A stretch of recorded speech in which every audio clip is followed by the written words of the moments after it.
Boa tarde a todos. Que Jesus os abençoe e permita que a nossa tarde ela seja a melhor possível. Uma tarde em que a gente, além de trocar as energias, possa também trocar ideias, que a gente possa crescer na compreensão da doutrina, que vai nos levar à compreensão de nós mesmos, para que, através dessa compreensão, nós possamos nos desenvolver, que nós possamos evoluir espiritualmente falando. Que, aliás, esse é o nosso maior objetivo encarnados, né? Ninguém reencarnou para voltar pior, né? Nós reencarnamos para nos melhorar. E, para isso, a gente precisa entender em que precisamos melhorar. E nem sempre o que é bom para um ou para o outro é bom para você.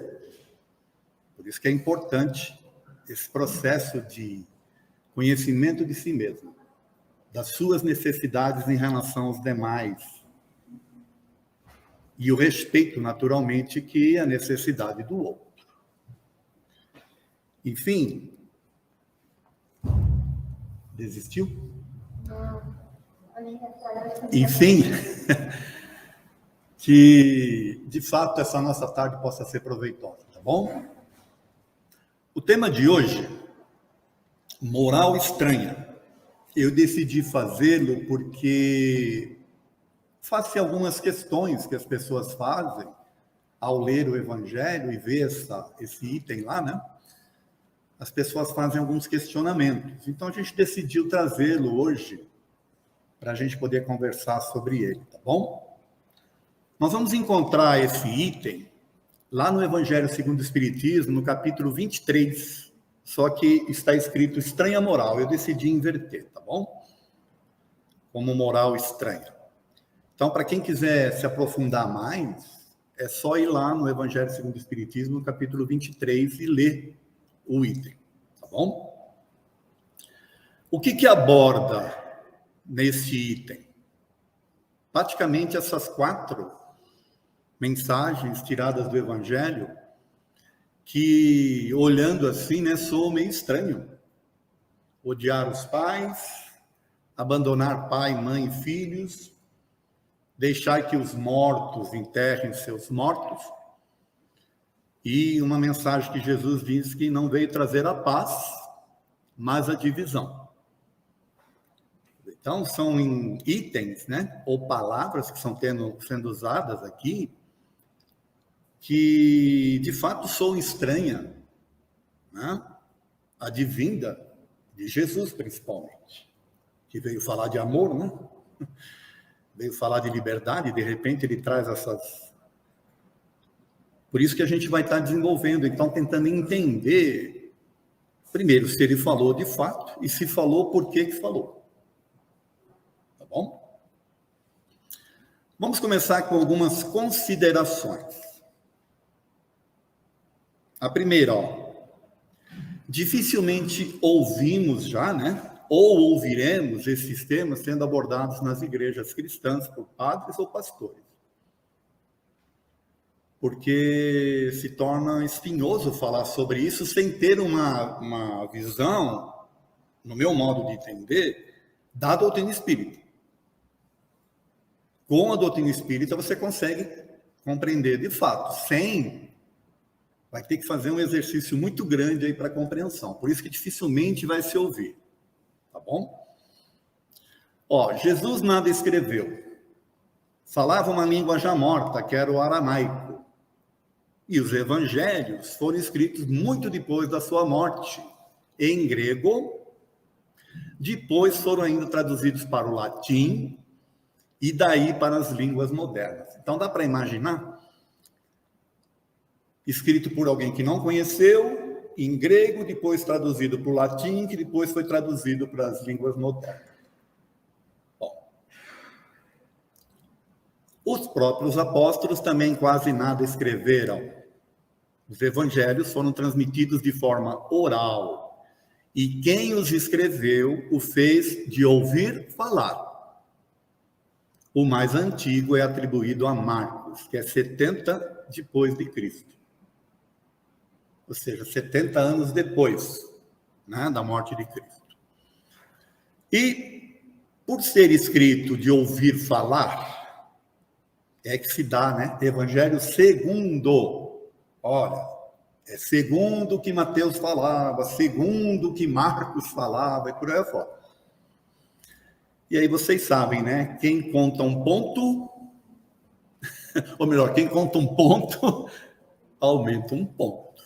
Então, imagina, né? De ouvir falar, aí um vai e repete para o outro já bota uma pimentinha, bota um... Então, a gente tem que ter isso em mente também. Olha, era escrita manual. Significa que eram copiadas à mão por pessoas que não conheceram Jesus. É mais uma coisa para se observar. E foi ao longo de 70 anos, no total de 27 livros e 16 autores diferentes, dos quais a igreja adotou só 4. Mas tem mais 12, tá bom? Que não foram adotados.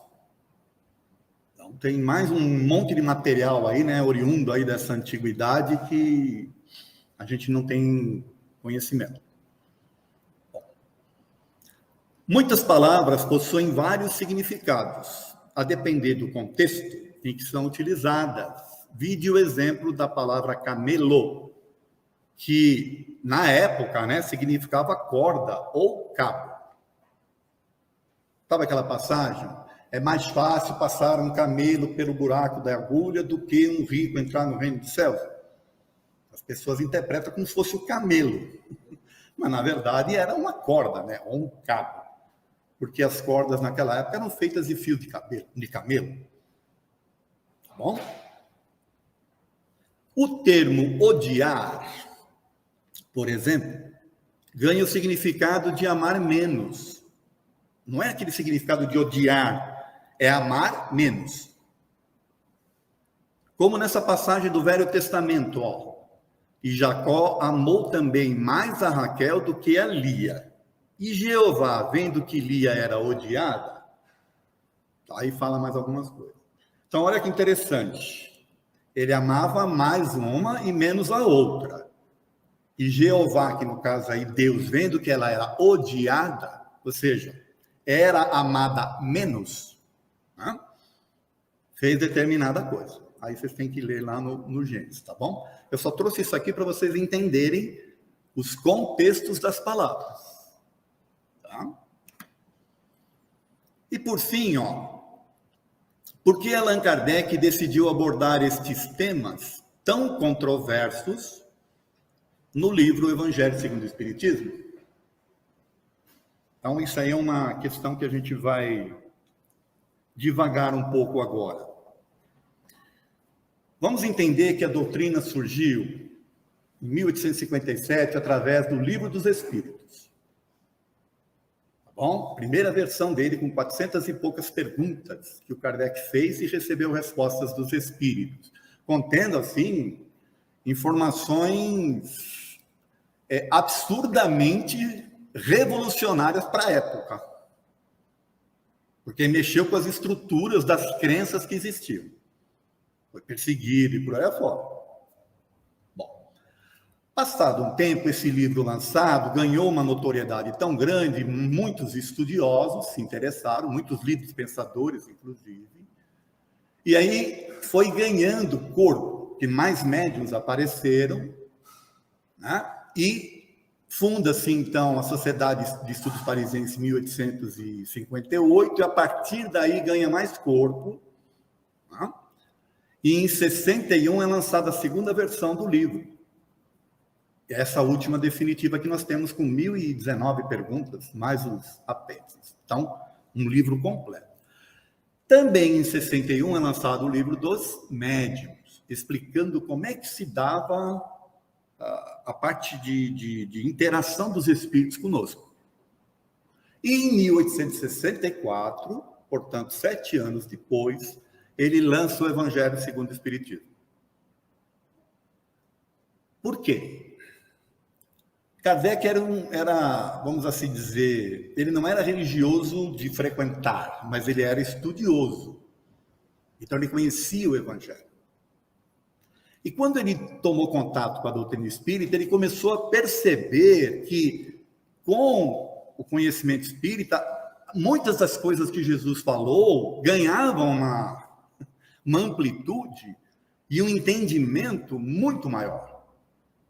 Deixava de ser uma fé cega, passava a ser uma fé raciocinada, uma fé em que você tinha, olha, ele falou isso por causa disso. Né? Ele falou determinada coisa por causa disso. Trazendo o conhecimento espírita. Com isso, ele conseguiu, então, ganhar a liberdade de fazer essa análise, trouxe ao Evangelho segundo o Espiritismo uma série de capítulos interessantes, e resolveu inserir para desmistificar determinadas coisas que Jesus falou, que até então ficavam sem compreensão, e que agora ganham um corpo de entendimento. Tá bom? Uma outra coisa que ele fez, ele não quis transformar, isso é na minha opinião, tá? Ele não quis transformar o Evangelho num livro religioso, mas sim num livro de estudo. Tanto que no início do Evangelho, na introdução, ele faz uma comparação da doutrina de Jesus com a doutrina de Sócrates. Insere também um capítulo inteiro, cujo título do capítulo é Fora da caridade não há salvação.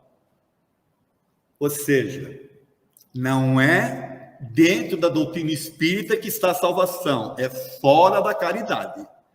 E aí não importa se você é espírita, se você é evangélico, se você é cristão, se você não acredita em nada, é o teu comportamento no mundo que pseudo te dará, né, a pseudo-salvação. Ele desvincula essa crença através desse capítulo inteiro que está lá no Evangelho. E aí insere esse para fazer esse corpo de estudo que nós vamos começar agora. Porém, vamos ver aqui o que ele fala sobre essa questão das palavras, tá? Certas palavras, aliás, muito raras, atribuídas ao Cristo, fazem tão singular contraste com seu modo habitual de falar, que instintivamente se lhes repele o sentido literal, sem que a sublimidade da sua doutrina sofra qualquer dano. Bom, escritas depois de sua morte, pois que nenhum dos evangelhos foi redigido enquanto ele vivia, lícito é acreditar-se que em casos como esse, o fundo do seu pensamento não foi bem expresso, ou, o que não é menos provável, o sentido primitivo, passado de uma língua para outra, há de ter experimentado alguma alteração. E ele segue aqui. Basta que um erro se haja cometido uma vez para que os copiadores o tenham repetido, como se dá frequentemente com relação aos fatos históricos. Por fim, será então supérfluo discuti-la. Neste caso aqui, é a palavra odiar, tá bom? Será supérfluo discuti-la, a palavra odiar. Ainda menos tentar justificá-la. Importa primeiro saber se ele a pronunciou, e em caso afirmativo, se na língua em que se exprimia a palavra em questão tinha o mesmo valor que na nossa. Por isso que eu fiz questão de trazer para vocês, né? Deus odiava, vendo que, né, ele odiava Lia, na verdade amava menos, tá certo? É o que o Kardec mais ou menos fala aqui. Bom, vamos então ver a moral estranha? Só que antes, eu quero trazer uma outra mensagem que está lá no Evangelho, que poderia até estar também nesse capítulo moral estranha, mas ele está num capítulo anterior, que é o 14º aqui, honrai o vosso pai e a vossa mãe, que é esta mensagem aqui, quem é minha mãe e quem são meus irmãos? É Jesus questionando. Né? Peraí, quem é minha mãe e quem são meus irmãos? Vamos ver? Ora, o povo se assentaram ao torno dele e lhe disseram: tua mãe e teus irmãos estão lá fora e te chamam. Ele lhes respondeu: quem é minha mãe e quem são meus irmãos? E, perpassando o olhar pelos que estavam assentados ao seu derredor, disse: eis aqui minha mãe e meus irmãos, pois todo aquele que faz a vontade de Deus, esse é meu irmão, minha irmã e minha mãe. Nossa, soa meio estranho, né? Ele está ali conversando, de repente o pessoal fala: tua mãe e teus irmãos estão lá fora. Mas quem é minha mãe e quem são meus irmãos? É uma coisa para chocar. E, aliás, está em 2 evangelhos, tá? Está em Marcos e está em Mateus. Tá certo? Bom, neste capítulo, então, honrai pai e mãe, tem um item que é a parentela corporal e a parentela espiritual. Aqui a gente começa a ganhar uma compreensão. Lembra que eu falei? Compreensão da doutrina aplicada, você consegue ter uma amplitude de entendimento sobre as coisas. Vejam o que Kardec coloca lá. Os laços do sangue não criam forçosamente os vínculos entre os espíritos. O corpo procede do corpo, mas o espírito não procede do espírito, pois que o espírito já existia antes da formação do corpo. Então aqui nós já temos que começar a raciocinar. No plano espiritual não existe procriação. Não tem o espírito macho que se acasala com a espírita fêmea e gera os espíritozinhos. Não é assim. Os espíritos são criados unicamente por Deus. De que forma? Ainda não sabemos. E o espírito não tem sexo porque ele é uma energia. O sexo existe no campo material. Aí já abre campo, gente, para, sabe, a gente fazer uma compreensão muito ampla sobre uma série de coisas. Bom, não são os pais quem geram o espírito de seu filho. Eles mais não fazem do que lhe fornecer o invólucro corpóreo, cumprindo-lhes, no entanto, auxiliar o desenvolvimento intelectual e moral do filho para fazê-lo progredir. Então, quando nossos filhos nascem, nós cedemos apenas a questão genética. Ele já traz em si o cérebro espiritual, com seu caráter, seu conhecimento, suas experiências. Pode ser um filho até mais inteligente que os pais, mais evoluído, menos talvez. Basta a gente ver aí nas famílias que a gente vai reparar essas coisas. Irmãos que são idênticos, né? Gêmeos, nascem totalmente diferentes de caráter, de valores, reagem de forma diferente a determinadas situações. Por quê? Porque já trazem em si, como espíritos, a sua história. Não são os pais que geram. Aí eles seguem aqui, ó. Não são os da consanguinidade os verdadeiros laços de família, e sim os da simpatia e da comunhão de ideias, os quais prendem os espíritos antes, durante e depois de suas encarnações. Então, não é a consanguinidade, mas é a afinidade espiritual que mantém os laços. Isso significa dizer o seguinte: às vezes a gente acha que vai desencarnar e vai encontrar os nossos entes queridos do outro lado. Pode ser que não. Pode ser que você esteja numa faixa de vibração diferente dele, processos evolutivos diferentes. Então, esses encontros no plano espiritual, eles não necessariamente vão acontecer de imediato, eles podem demorar um tempo. O momento, né, que é possível que espíritos que estão estagiando em estágios diferentes no plano espiritual se encontrem é na Terra. Aqui nós estamos convivendo com os mais diferentes tipos de espíritos. E nesta inter-relação com espíritos diferentes é que a gente se desenvolve, que a gente aprende. Porque no plano espiritual nós convivemos com espíritos, vamos assim dizer, que estão na mesma faixa de vibração, de sintonia, de entendimento, de compreensão, de valores, de caráter e por aí afora.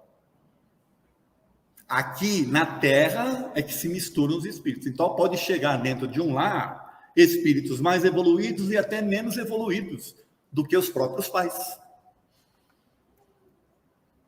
Por isso que a gente vê de vez em quando alguns lares aí numa situação, né?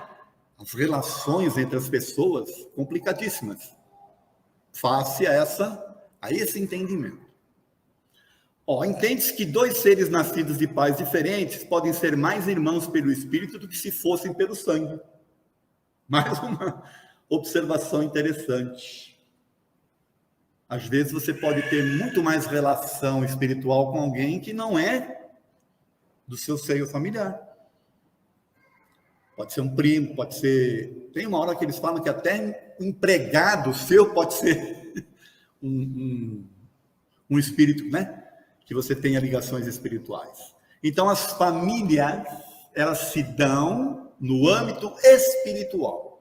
Aqui na matéria, elas são passageiras. Tá bom?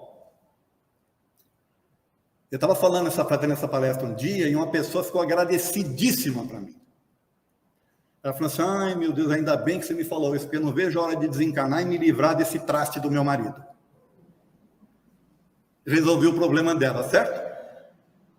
Ela passou a viver uma vida mais feliz, a partir dessa compreensão. É brincadeira, tá bom, gente? Mas ela falou mais ou menos isso para mim, tá bom? Não foi desse jeito, mas falou mais ou menos.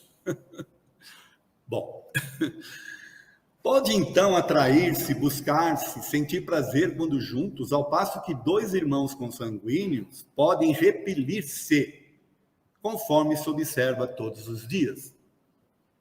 Problema moral que só o Espiritismo podia resolver pelo esclarecimento da pluralidade das existências.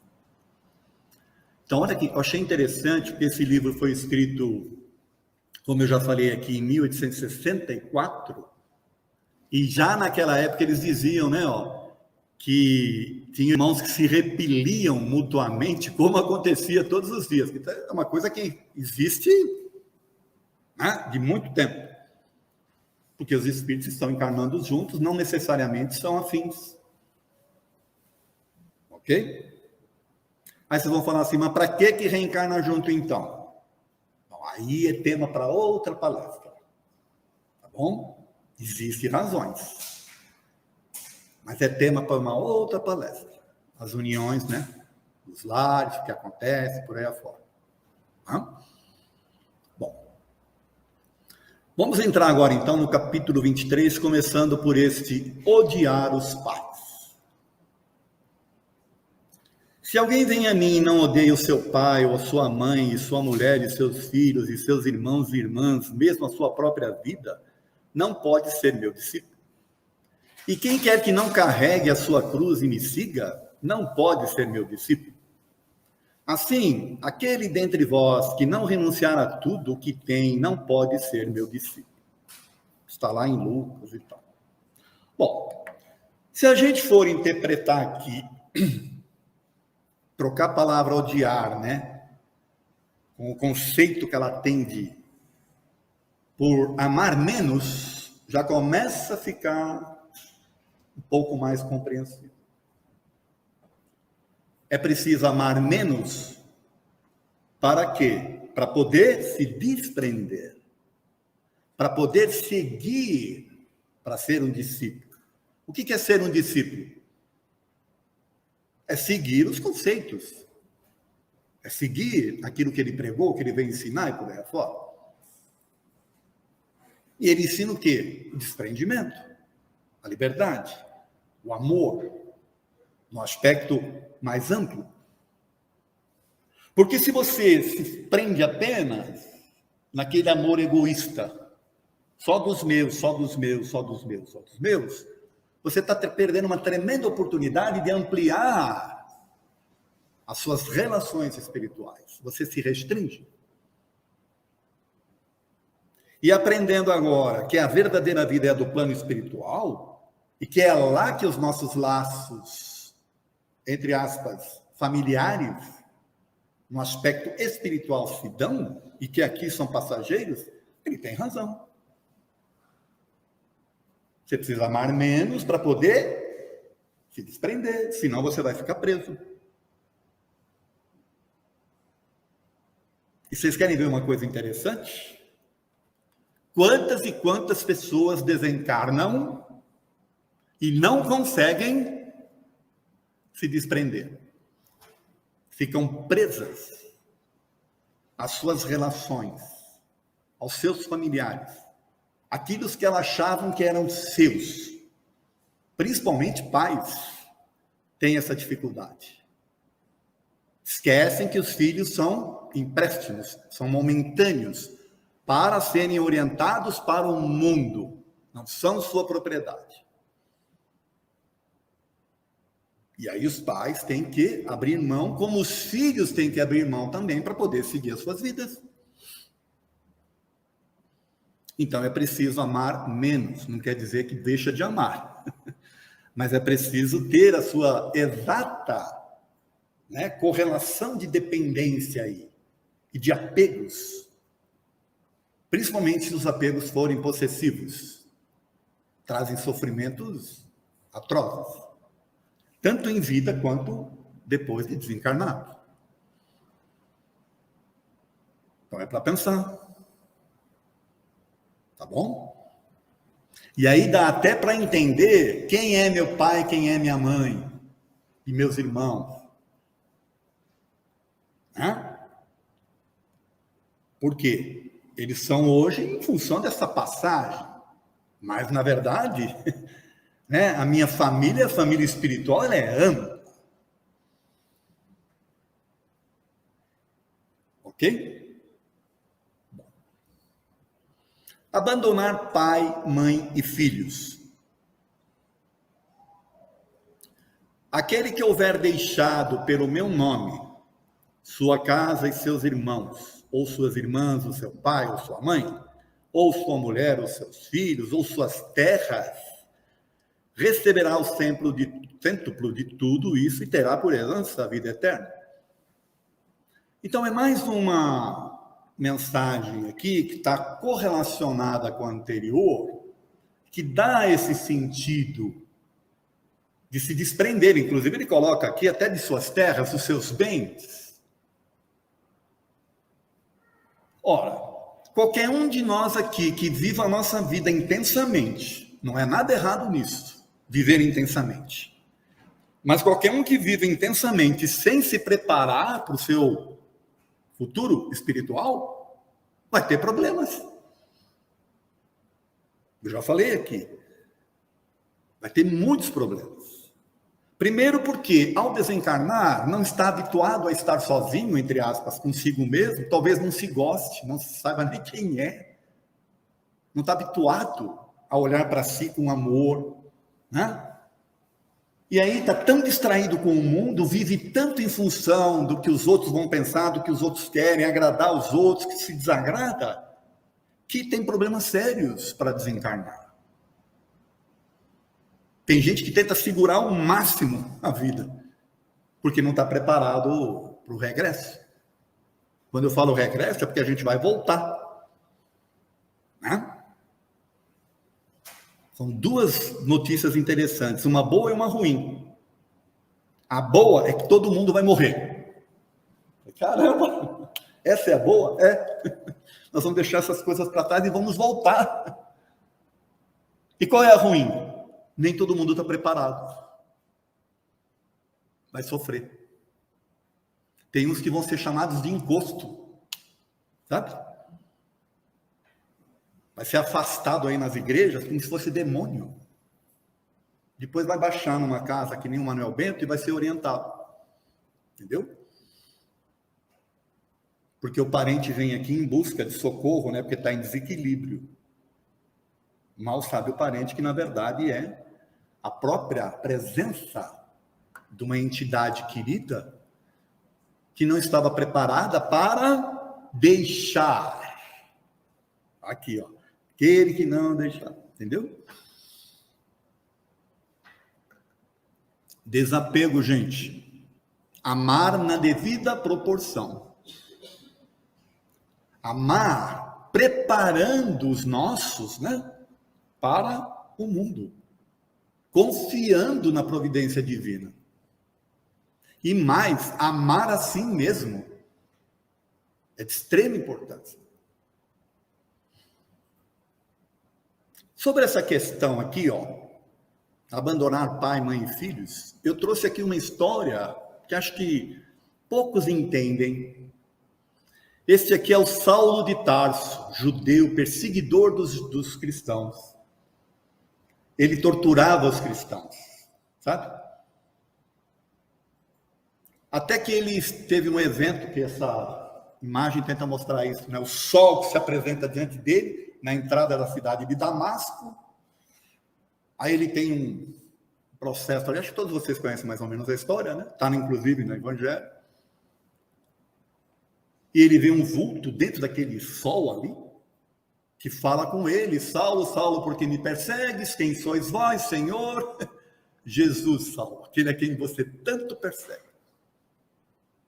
Então, esse homem tem um choque, né? Aliás, é um processo mediúnico fantástico esse aí. E ele acorda para a realidade. E de perseguidor dos cristãos, ele passa a ser um dos maiores divulgadores do Evangelho, sem ter conhecido Jesus presencialmente. Foi repudiado pelos apóstolos. E mais, foi repudiado por sua família. A família não aceitou a transformação dele. E aí ele se transforma em Paulo de Tarso. Porque a família o renegou. Ele precisou mudar, inclusive, o nome. Não aceitava mais o nome Saulo, passou a ser Paulo. Deixou todos os bens, deixou tudo para sair pregando o Evangelho. O que vocês acham que aconteceu com o Saulo aqui, que virou Paulo? Não tem a ver com isso aqui, ó, abandonar pai, mãe e filho? Primeiro que, na verdade, ele já foi abandonado pela família. A família não aceitou a sua mudança e o rejeitou. Ou você segue o que a gente acha que é certo, ou então você não faz mais parte da família. Quantas pessoas não vivenciam situações como essa, não com essa intensidade, mas talvez com uma intensidade menor? Quantos alunos dos cursos do Espiritismo não falam para a família que estão fazendo curso? Porque se falar, não vão deixar. Uma proporção menor. Mas acontece. Vocês querem ver uma outra coisa interessante? Sobre isso aqui, ó. Ontem mesmo eu estava lendo, olha que coisa interessante, né? Tudo a ver com a palestra. Eu estava lendo uma reportagem da BBC de Londres, falando sobre um fenômeno que está acontecendo agora, face a essa modernização da comunicação por aí afora, de muitos filhos rejeitando seus pais. Por quê? Ou por questões impositivas dos pais, querendo que siga uma determinada profissão que a pessoa não quer, ou exigindo que a pessoa case da mesma casta que a pessoa também não quer, ou, né, que a pessoa não se relacione com pessoas que a família acha que não é adequado. Ora, num mundo globalizado, onde as informações estão aí, não dá mais para a família tentar, né? Antigamente você até conseguia, porque você não tinha acesso à informação, mas hoje fica complicado. Então, o número de pessoas que não querem mais se relacionar com a família é muito grande hoje em dia. Face essa situação. E nós estamos falando das mais diferentes culturas, tá? Nós estamos falando ali de pessoas, né, de cultura judia, são judeus, indianos e outras mais. tem a ver com isso que está aqui? Ora, eu convivo num ambiente onde eu estou impondo coisas para mim que não são boas para mim e eu preciso me desvincular. Talvez eu não precise romper, mas preciso me desvincular. Isso é do ponto de vista de quem precisa se libertar. Mas e aqueles que estão aprisionando? Quanto que nós fazemos isso sem o perceber? Os nossos filhos. É para pensar, certo? Então a história do Saulo, que virou Paulo, ela é um reflexo disso que Jesus falou. E, na verdade, aconteceu na prática aquilo que ele falou, tá certo? Deixem que os mortos enterrem os seus mortos. Isso aqui é uma outra mensagem meio estranha, né? Que a gente vai interpretar. Disse a outro, segue-me. E o outro respondeu, Senhor, consente que primeiro eu vá enterrar meu pai. Jesus lhe retrucou, deixa aos mortos o cuidado de enterrar seus mortos. Quanto a ti, vai anunciar o reino de Deus. Nossa, isso aqui é chocante, né? Como assim? Puxa, eu preciso enterrar meu pai. Não, deixa que os mortos enterrem os mortos. Vai pregar aí. Ora, isso na verdade é um sentido figurado. O que é um morto enterrando um morto? Né? E quanto a você, vai seguir. O que acontece com pessoas que entram num processo de luto profundo? Elas estão vivas para a vida? Ou elas se fecham? Vocês devem conhecer pessoas. Eu sei que aqui não tem ninguém assim, tá bom? Mas vocês devem conhecer pessoas que entram no luto profundo devido à perda e se anulam para a vida. O que essas pessoas estão fazendo com elas? Em relação à vida, estão praticamente morrendo. Se fecham, não aceitam mais o novo, novos relacionamentos, nada, se fecha. Ou para agradar os outros, ou porque a crença de que tem que ser assim, ou porque acha que está desrespeitando, ou porque acha que tem que viver, vai encontrar com o outro no plano espiritual depois. Gente, esquece. Quantas pessoas se anulam após a perda de um ente querido? Porque entram nesses processos de luto profundo. Nada contra o luto é saudável, mas ele tem que ser um luto, né? Vamos assim dizer, adequado. Não pode ser eterno, não pode se anular para a vida. Afinal de contas, você está aqui para viver. Você não estava vivendo em relação ao outro. Cada um de nós aqui está num processo de aprendizado. Somos espíritos eternos, criados individualmente para o nosso progresso, com as nossas experiências. Ninguém é proprietário de ninguém, ninguém, né, é dono de ninguém, ninguém passa a ser, vamos assim dizer, objeto de alguém. Apesar de que tem muita gente que age assim, em processos de dependência afetiva terríveis. Então, deixar os mortos, o cuidado de enterrar seus mortos é isso, e vai e segue. Sabe, a pessoa morreu, ela não está mais aqui, ela tem que seguir o caminho dela e você seguir o seu. Nossa, falando assim parece uma coisa dura, mas é que tem que ser, tem que acordar. Tem pessoas que ficam guardando as coisas dos entes queridos lá por anos e anos e cultuando ainda. Isso aí é um processo obsessivo. Atrapalha o espírito. Sabiam?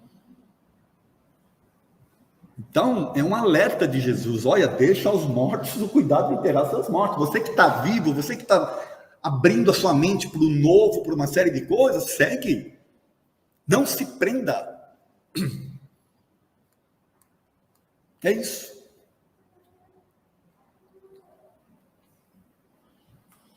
Estou terminando. Não vim trazer a paz, mas a divisão.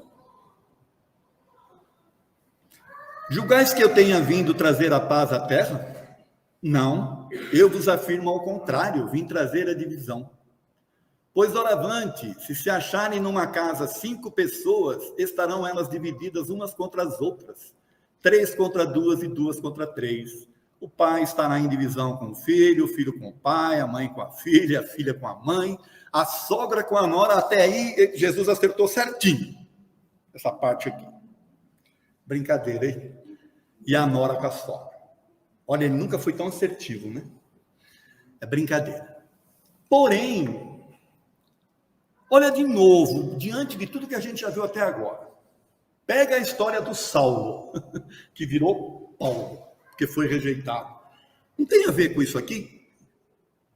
Ora, Jesus está trazendo coisas novas que iam transformar as mentes, e as pessoas, através dessa transformação, não iam mais conseguir conviver com as outras, pelo menos em termos de ideais, de valores. Começa a haver um entrechoque de valores e problemas. Se as pessoas que não aceitam são impositivas, o que aconteceu com o Saulo? Saiu. Não, então eu saio. Eu não sou mais essa pessoa que vocês querem que eu seja. Eu tenho agora uma outra mentalidade. Ou vocês me respeitam e me amam de fato, porque o amor não é o que aprisiona, mas é o que liberta. Né? O amor que aprisiona é a possessão. O amor que liberta é o amor, paixão mesmo, é o amor espiritual, no âmbito espiritual. Então, o que acaba acontecendo, inclusive em menor proporção, como eu já falei aqui, em relação a alunos que estão fazendo o curso? São inúmeros os relatos, tá, de alunos que falam isso, da dificuldade que tem de ter que mentir, né? Não pode falar que está vindo no centro espírita. Uns só vão falar depois, quando os familiares percebem a transformação que houve e falam, nossa, está fazendo tão bem para você, onde é que você anda indo? Aí a pessoa cria coragem. Alguns pais vêm acompanhar depois, outros, por preconceito, rejeitam. Alunos não podem deixar os livros à mostra, tá? Ora, Jesus veio trazer uma mensagem de libertação de todas as ideias que existiam. E quem aprender essas mensagens não consegue mais ser a mesma pessoa, entende? Por isso que há as divergências. Lógico que a pessoa que é cristã não vai ficar quebrando o pau em casa, né? Vai aceitar, vai entender, vai ter paciência, vai ter, né? Vai orar bastante pelos seus, mas não vai se fechar. Uma mente aberta, gente, dificilmente retorna. Então, a moral estranha, na verdade, com esse olhar que nós estamos passando aqui, ganha uma amplitude, por isso que o Kardec fez questão de colocar. Será que eu desliguei? Concluindo a nossa palestra. Estava com uma série de dúvidas agora que vai iluminar nossa mente. Somos, na verdade, seres espirituais, mas não conseguimos nos ver assim. Essa característica é devido à grande influência que a matéria exerce no espírito encarnado. Somos seres espirituais, mas nós não nos enxergamos assim. Nós vivemos tão intensamente a matéria que a gente não consegue se ver como espíritos. Mas somos, podem acreditar. Por viver intensamente a vida física, não conseguimos lembrar ou imaginar a vida espiritual autônoma, desprendida, livre dos conceitos e apegos materiais. Aqui é um alerta que eu estou fazendo para todos nós. A gente não consegue lembrar do plano espiritual, porque nós já estivemos lá, e não consegue imaginar o plano espiritual. A gente quer que o plano espiritual seja uma cópia do que é aqui. Então você vê os livros espíritas, por exemplo, falando lá das pessoas que estão no lar, e isso, que come, que precisa de sopinha, que precisa não sei o quê, que precisa pegar um automóvel para ir não sei para onde. Quando, na verdade, no plano espiritual é tudo fluídico, tudo comandado pelo pensamento. O espírito não precisa de nada disso. Tem livros aí falando de casamento no plano espiritual, sabe? Dando as pessoas que são românticas, que acham que encontrou a alma gêmea, falam, ai, que bacana, vou casar de novo no plano espiritual. Pelo amor de Deus. Aqui, gente, a gente não consegue imaginar a nossa vida espiritual autônoma. Sabe o que significa autônomo? É você com você por sua conta, sem a interferência dos outros. Como é que eu vou estar lá?